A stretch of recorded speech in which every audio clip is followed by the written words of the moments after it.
all to just shake hands and get along. I mean, shake hoof and tail, or beak and paw. Is that what raccoons have, paws? I can never remember if it's paws or feet. Oh well, just shake what you've got and get on with it.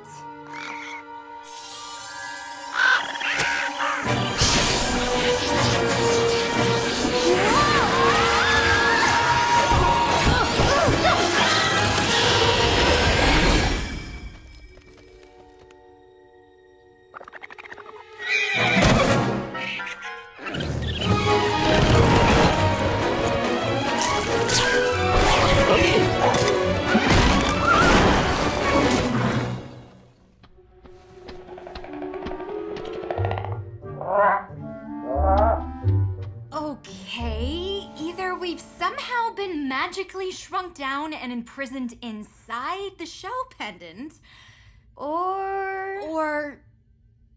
Yeah, sorry, I was hoping I'd think of something more positive sounding by the time I finished that thought, but I've got nothing. It's okay, we'll find a way out of here. We have been in much worse situations. Definitely not weirder, but worse. What